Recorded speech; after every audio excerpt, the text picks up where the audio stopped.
Hey everybody, welcome back to Grounds Family Farm. Have we got a good video for you today? The cat's already out of the bag and we lost a little bit of footage, so we're having to redo things a little bit. But as y'all know by now, we went on a little trip this past weekend and got to see some of our friends and did a lot of exciting stuff. First, we're going to take you around and show you the kind of prep we had to do. It's always a lot of prep anytime you're going to leave, but whenever your farmhand is also on vacation the same time you're leaving, it makes it a little bit harder. And so we had to do some special prep to make sure things were easier while we were gone for my dad, who took care of the farm while we were gone. But we also, as y'all know, we went to the Eddies and had a lot of exciting fun with them. We're going to talk about that a little bit later, and there's a really exciting part of the story that y'all will definitely want to stick around to hear because it's pretty crazy and wild, and nobody could have ever predicted that this would happen. But first, we're going to take you around, kind of show you a little bit of the prep we did to get ready to go. That way, things would be a lot easier while we were gone. So come along with us. Okay, first thing that we had to do is, for our breast chickens, we normally had a 5-gallon bucket of water in there. But since we were going to be gone for a few days, we knew it wouldn't last the whole time, or we were afraid it wouldn't. So what we did is we went to a salvage yard type place and bought these, I think they're 35-gallon, maybe 25-gallon barrels, I'm not sure. But we bought a bunch of those, and if you come around here, you can see we used it to make waters. And so we put these water things in. They work the same way as our 5-gallon buckets. They're gravity fed. Whenever they fill up, it has a little rubber gasket that shuts it off. And so we did this. They had plenty of water. It lasts a lot longer. And since it's in the shade most of the day, it doesn't get too hot. And their feed, it lasts for about a week anyhow with a 5-gallon bucket, because especially with us moving them, with them not being moved every day, they eat a little bit more. But for the most part, we're keeping them moved every day. And so that's working out okay. For the emus, we didn't have to do a whole lot for them, but it wasn't supposed to rain any days. So all we did with them is we put out a lot of extra feed. And then my dad came up and checked, and if they needed feed, he gave them feed. And then water as well, they had water. With the sheep and goats. Yeah, the sheep and goats pretty much take care of themselves. We did put out a hay bale. They've about got it all gone now because we've been back for a while. But they've got the hay bale. Plenty of water. He had to refill their water while we were gone, but for the most part, like I said, they've got all the grass and weeds and stuff to eat, and so with the hay, they were great. The donkeys and mini horses, we also put out some hay for them. They've got grass as well, and they've ate the hay down now. We probably put out some more. I don't know if we will or not because they've got plenty of grass where they're at, and we've got some other plans for them too.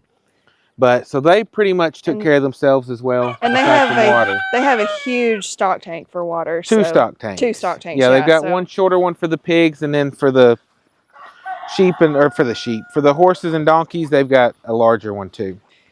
Yep. The other thing that was going to take a little bit of work are the chickens. For them, their water tubs last. The ducks do get them kind of dirty sometimes, but aside from that, they had plenty of water and everything. But we did have to fix them up another feeder because generally we come out and feed them every day. And so, since just to keep him from having to come do that, he would check on everything every day. But to make the work a little bit less, we fixed up a feeder over here, and we'll go show you that next. Okay, so what we did for the chickens is, like I said, their water and stuff is fine, except for if you look over there now, we just refilled it, and the ducks have already gotten in it, and they dirty it up. But it is what it is. I mean, we keep it clean for them when we're here, but if they had to have it for a few days drinking the same water, that's just what it is.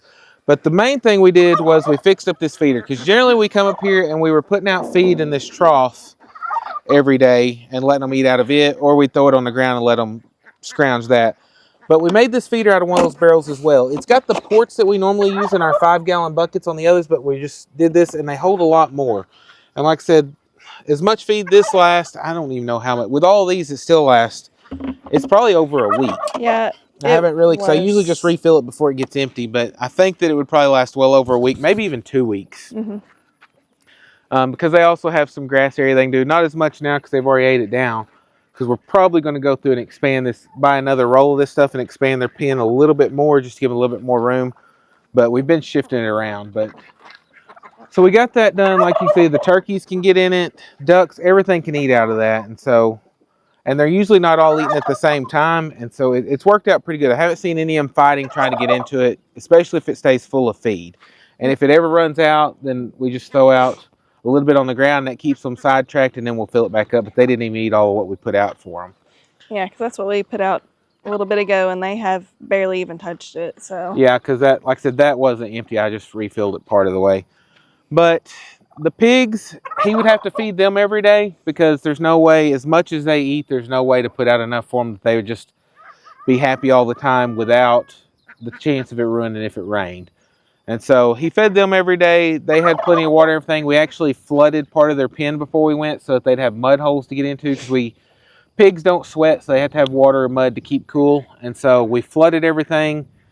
Or not everything. I mean, they still had dry areas, but we flooded part of the pen where they get in the mud and stuff, and then cleaned out their waters and refilled those before we left. And then when we got back, we did the same thing. And they still had mud and stuff when we got back, so they were good on that. And the stuff in the back, the little stuff, the rabbits and stuff, we just had to buy a bunch of extra waters and things and fill all those up. And he kept check of everything, but they were fine until we got back. They still had water. And then whenever we got back, the girls just took care of everything in the back. The peacocks, they were fine. We put them out an extra food bowl. Yep. And we also, the dogs, they had extra feed and water. And so it was a lot of work, but like I said, generally my mom is the one who comes and takes care of stuff while we're gone, but she just so happened to have a beach trip planned with my sister. And our trip got delayed a little bit because of Kimberly's surgery, so she wasn't able to travel quite as early as we planned. And it just so happened that whenever we were able to travel, worked out to be the same weekend that she was going to be gone. So we were only gone for a couple of days, so it worked out, but everything was fine when we got back. And so now we're fixing to go around and tell you a little bit about our weekend and how exciting it was and a lot of fun stuff. And like I said, there is one part of the story that nobody would have ever guessed, not even me, but you'll be glad to stick around and see what it is because it's pretty exciting. Okay, so about our weekend. We're about a 5-hour drive from their house, and where we stayed was probably about 20 minutes from their house at the hotel. So we head out. We left a lot later than what we were hoping because we had to finish getting some prep stuff done here. Plus, I had to work that morning. Yeah. And so we end up getting to where we were staying 9:30, around 9:30. Around 9:30, yeah. They met us up there. We all went to supper at a little steakhouse that's up there. It was pretty good. Yeah. Went to bed, got up the next morning, went out to their place, and then we got to go watch the kids play ball. Went to Layton's game first. Got to see 2 of his games. They won the first, lost the second. After that, we left and went. Addison was playing in another town, and we actually got to watch her last game where they won the championship. Yeah, that was cool. That was pretty exciting. All the kids were really happy.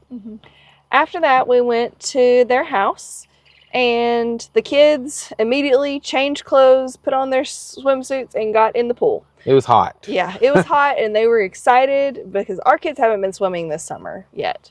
But they were so excited that they had a pool, and I mean, it's not super deep, so they can both touch in there. And of course, they were glad to see their kids. I mean, they love getting to hang out with them. And Kevin and Brandon went and picked up stuff so that they could grill for supper.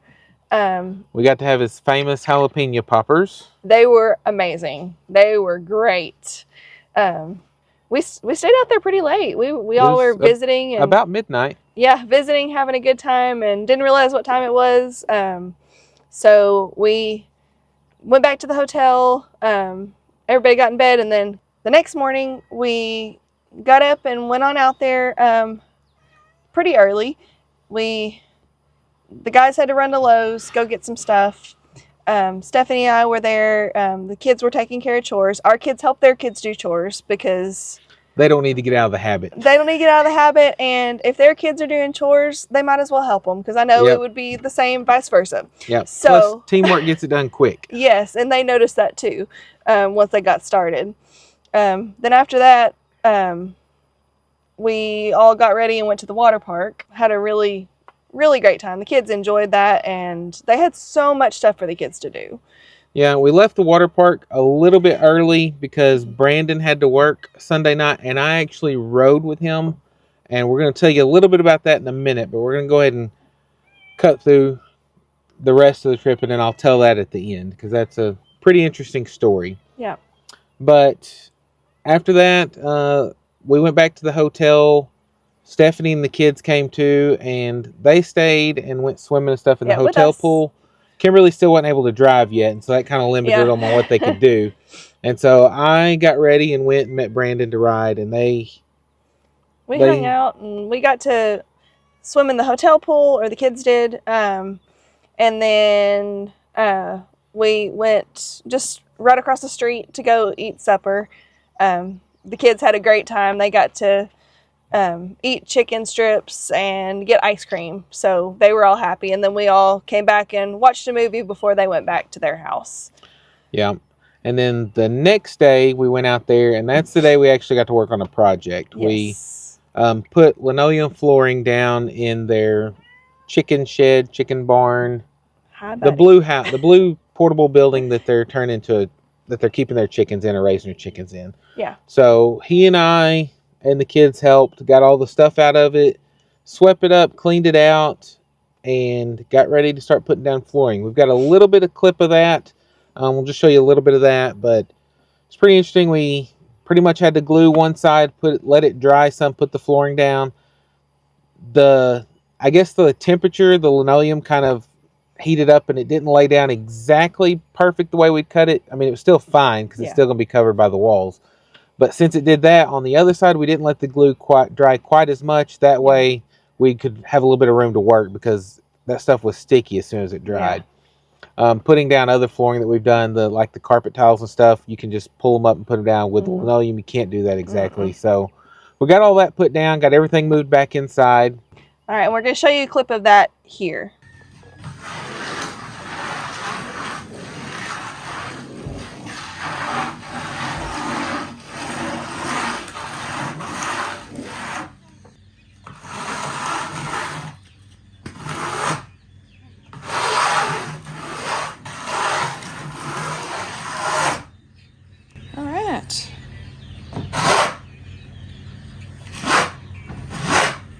Second half of the glue is done. Just gotta let it set up a little bit, and then they're gonna roll out the rest of the linoleum.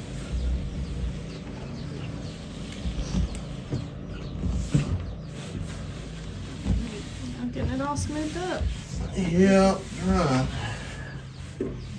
It's looking good though.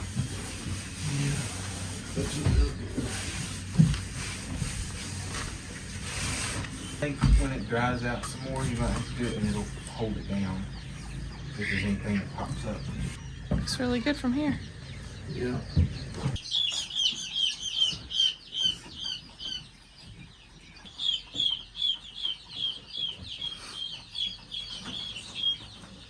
The other big thing that was exciting and fun was getting to see all their animals. Yes.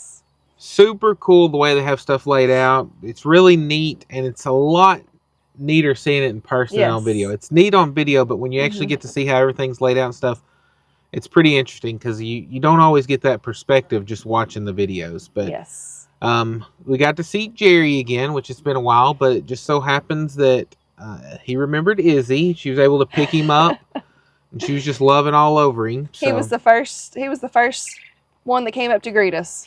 Yeah, we thought it'd be funny to just load him up in the truck and bring him back home, but we decided not to do that. Yeah. And then they got to see, like I said, they got to see all the animals on. The girls loved it. They got to feed Buddy. Oh, yeah. Izzy was all about that. Yeah, he's sweet as can be. Yeah. All their goats, too. They were trying to swap some goats to bring back, but I was like, no, we've got enough. Yeah. Then Brandon tried to send us home with some chickens, too, but we got enough of those as well. Yeah. I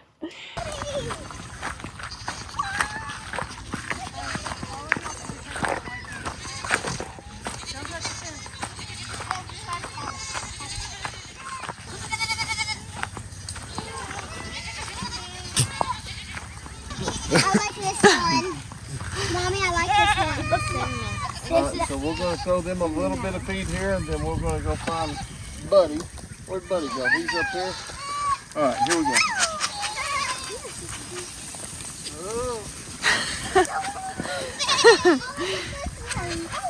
That's so funny. Let's sneak up here. That's a big one. That's a big one. grab you some feed here, too, buddy. You should have brought like a cup or something. Mommy! Daddy! Here, buddy. You feed Buddy? I don't see a... Aww.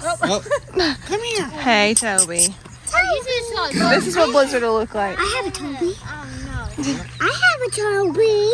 The baby's coming. Except his name's Blizzard. I like this dog. That's Toby. The funny buddy. They see that bucket, they want to run for the.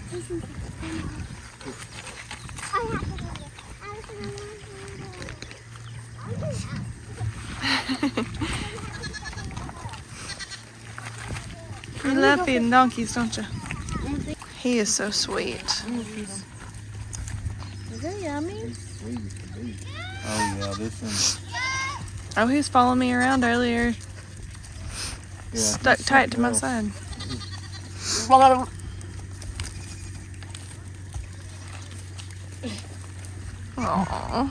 They wasn't lying when they said he come from a petting zoo. Yeah. Cause that's what he wants, is all that attention.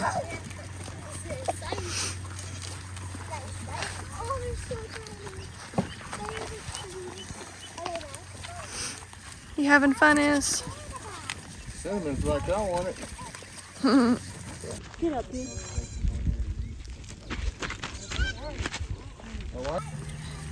Izzy, what you got? So sweet. That's a little girl. Bring her home. By the grape. Put it in your pocket. She fit in your pocket? Hey, look who's right behind you. Is it a boy or a girl?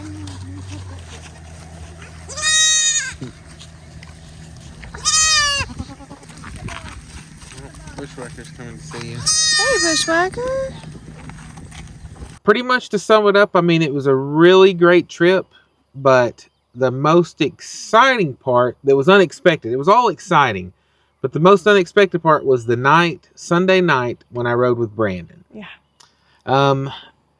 It's kind of odd because I've never ridden with another police officer where I wasn't a police officer per se, because we were out of state, so no jurisdiction. So it's just like I was pretty much a normal citizen, and did a ride along. So whenever he was getting out, it was a pretty busy night. We had one of the first thing was like a crash that we went to and dealt with that. And like I said, I was just sitting in the vehicle the whole time because that's just what you do whenever you're not the police, wherever you're at.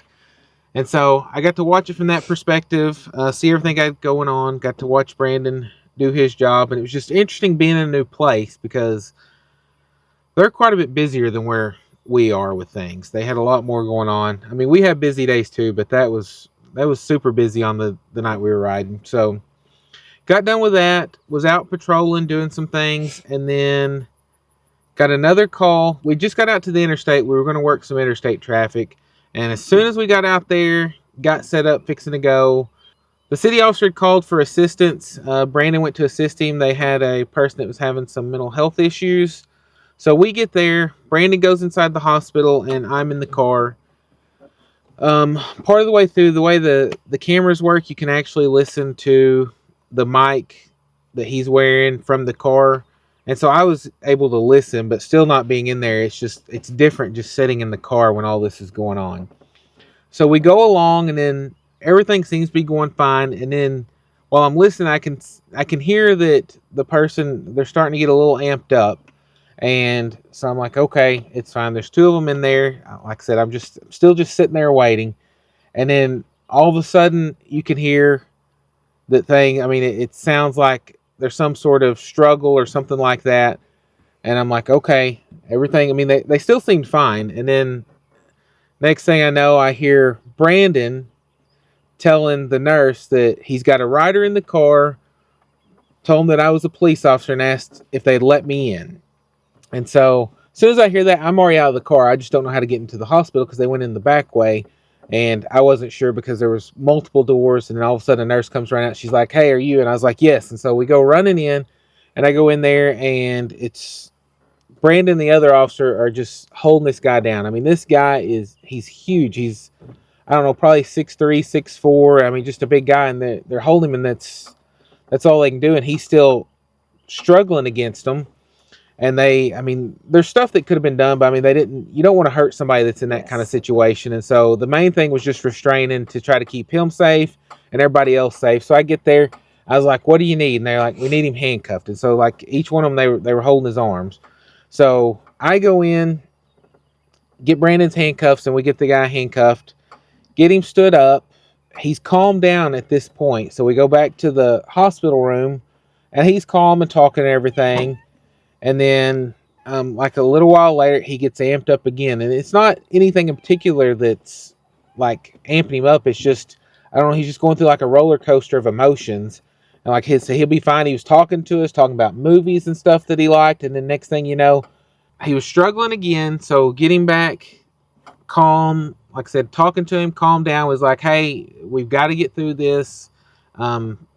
Just calm down. It's going to be okay. And so then I tried to start talking to him again, and we just started talking about, I don't remember if it was movies, hobbies, or something, but just trying to get his mind off of what's going on. So then we tried to talk about his work and different things he'd done. And like I said, he was fine and all. And at this point, like I said, he wasn't really amping up again, and it got to a point that he had to get through certain stages before he could be released from the hospital. And so the main thing was keeping him calm during that point. So I talked to him for a while. He finally went to sleep. And it was a few hours later before Brandon and I were able to leave. But hopefully everything's working out with him. I know that Brandon is excellent at talking to people. I mean, it was nice to see that, because like I said, so many times you'll see when a person gets amped up, the officers do too. And it was nice to see that during all that, everybody kept calm. And the main thing was trying to keep everybody safe, calm, without having to hurt anybody. Because like I said, there's other tactics that could have been done to get the same result. But if you can talk to somebody, especially that's going through mental health stuff, and get the result that you need without having to hurt anybody, that's the best way to do it. And like I said, it was nice to see that Brandon's tactics, like I said, knowing him from how long we've known him and just seen him stuff, I mean, he's the same in person as he is on camera. And I mean, very calm. And like I said, it was a neat experience. But it's kind of crazy, because before all this started, Brandon and I were talking where we was driving. It was probably like 30 minutes before this happened. May not have been that long. I was like, it's weird being over here where I'm not a police officer. I mean, I'm just like a normal citizen riding. And then we were talking about like me staying in the car and stuff when everything happens. And we were like, but if something happens, like we have here, we have the authority to deputize somebody, a citizen, whenever we need assistance or something like that. And so, like I said, not 30 minutes before, we were talking about the whole process, that if something gets bad and I have to take some sort of action over there, that they have the authority to deputize, where I would be legal to do so. And it's crazy that not 30 minutes after we were talking about that this situation happens, and I had to be deputized in Oklahoma to be able to assist with this situation. And not many people can say that, so it's an interesting story to tell. Yeah. But it's very eye-opening to kind of see stuff from that perspective. Because I've been a police officer for 17 years now. Mm-hmm. And so to go over there, and it's a completely different feeling than like if I was to ride with somebody in Arkansas where I am the police, because if something happens there, I just go and handle business because I'm still a police here. But it was very exciting, very fun. We were super thrilled to get to spend all that time with them. Yeah. It wasn't near enough, though. If we could have if we could have stayed longer, we definitely would have. Because like I said, we didn't leave their house on Monday until super late. We got home at 3:30 in the morning. 3:30 in the morning on Tuesday morning. We stayed there a lot longer than we initially planned, but like I said, it was hard to leave too. And we're ready to plan the next trip for us to get together and have some fun. And who knows, maybe they'll be out here and he can come ride with me. And probably won't be near as exciting, but we'll get out and have some fun anyhow. Yep. But that's how our weekend went. It was lots of fun. We hope you enjoyed the story. And like I said, I wish we'd have filmed more, but we have a terrible habit of whenever we go somewhere and are with other people, that we're just so involved in enjoying the time we have together that we don't even think about breaking out the cameras. So be sure to go over to his channel, because he got a lot more footage than what we have. But it was a super exciting time, and we appreciate you watching, and we'll catch you next time on Grounds Family Farm. Bye, guys. Bye.